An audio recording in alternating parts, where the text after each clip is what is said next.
बिस्मिल्लाहिर्रहमानिर्रहीम अस्सलाम वालेकुम। इस वक्त लाहौर में एक नए प्रोजेक्ट पे काम किया जा रहा है।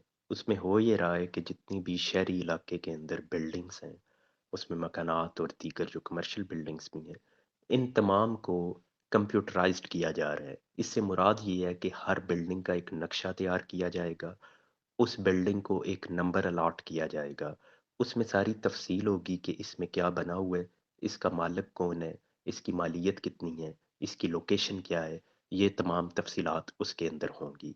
अब इसमें मेजर फ़र्क क्या आ रहा है? फ़र्क इसमें ये आ रहा है कि जो इससे कबल निज़ाम था, जिसमें किसी भी प्रॉपर्टी की पहचान होती थी कि इसका खसरा नंबर क्या है, खेवट क्या है, खतूनी क्या है, मौज़िया क्या है, ये तफसीलात या ये जो पुराना सिस्टम था इसको ख़त्म किया जा रहा है और उसकी जगह ये नया सिस्टम अब आएगा कि घर की आइडेंटिटी वो उसका वो नंबर होगा। आप उस डिजिटल मैप के ऊपर उसको जब सर्च करेंगे तो सारी तफसील उस नंबर के अगेंस्ट आपको मिलेगी। अब इसमें लेकिन इम्पोर्टेंट ये है कि इससे कबल तो हर घर की आइडेंटिटी यही होती थी कि खसरा नंबर, और लोगों के जो आपस में क्लेम्स या मुकदमात चल रहे हैं वो तमाम इसी के ऊपर बेस कर रहे हैं कि आपके पास वो जो रिकॉर्ड है उसी की बुनियाद पे आप अपना क्लेम साबित करते हो। अब जब जिन लोगों के मुकदमा जात चल रहे हैं, एक ही प्रॉपर्टी है, उसके दो तीन मुख्तलिफ लोग हैं, एक कहता है ये मेरी है, दूसरा कहता है मेरी है, अब इसको ये किस तरीके से हैंडल करेंगे, ये देखने वाली बात है।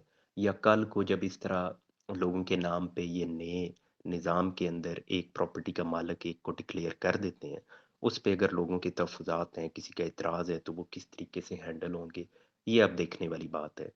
बदकिस्मती से हमारे यहाँ होता ये है कि जब जिसे कहते हैं पानी सर से गुज़र जाए, तो उस वक़्त हुकूमत एक्शन में आती है। जब प्यास लग जाए तब ये कुआँ खोदना शुरू करते हैं। ये सब कुछ तो इससे कबल हो जाना चाहिए था। जब ये प्रॉपर्टीज़ बन रही थीं, शहर डेवलप हो रहे थे, तो उसी वक़्त ये निज़ाम ले आना चाहिए था।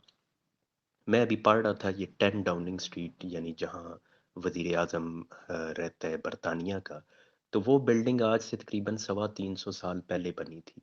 अब आप उसको भी पढ़ो तो आपको पता चलता है वहाँ जो 300 साल पहले, 250 साल पहले मकानात बने थे, वो भी आपको गलियाँ बिल्कुल सीधी नज़र आएँगी, हर चीज़ एक तरतीब से नज़र आएगी। जो वो काम आज से 300 साल पहले कर रहे थे, बदकिस्मती से हम आज भी नहीं कर रहे। आज भी हमारे जो नए इलाके बन रहे हैं, जो नए शहर जैसे-जैसे फैलते जा रहे हैं, तो उसी तरह की बेढंगी सी गलियाँ हैं, बेतरतीब भी हर तरफ आपको नज़र आएगी। ऊँचे-नीचे मकानात होंगे, टेढ़ी आपको गलियाँ, कोई मैनेजमेंट आपको नज़र नहीं आती।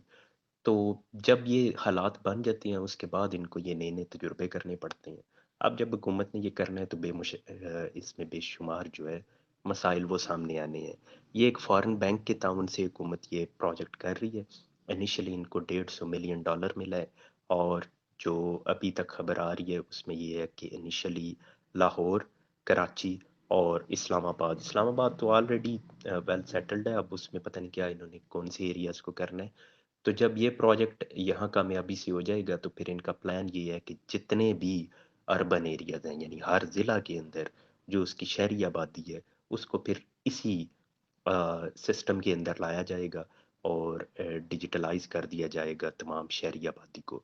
यही वजह है कि अगर आप फिल वक्त देखें तो जो कंप्यूटराइज्ड निज़ाम इन्होंने किया है, लैंड रिकॉर्ड को कंप्यूटराइज्ड किया है, वो सारा देहातों में किया गया है, क्योंकि देहात जो थे उनके हालात बेहतर थे, वहाँ ज़मीनों के झगड़े कम थे। ये झगड़े तो उनके मौजूद हैं कि कोई कहता है ये मेरी है प्रॉपर्टी, दूसरा कहता है नहीं मेरी है, ये तो मुकदमात उधर चल रहे हैं। लेकिन जो शहर के अंदर खिचड़ी पकी हुई है और यहाँ जो गंद मचा हुआ है कि कोई हदबंदी नहीं है, मुमकिन ही नहीं है कि अब ये करना, तो उसको इन्होंने अभी तक कंप्यूटराइज़्ड नहीं किया। इसीलिए नहीं किया कि करना ही मुमकिन नहीं था। तो अब ये कोई नया निज़ाम लेके आ रहे हैं, तो उसमें देखते हैं कि ये क्या करते हैं और उसका क्या फ़ायदा नुकसान पहुँचता है।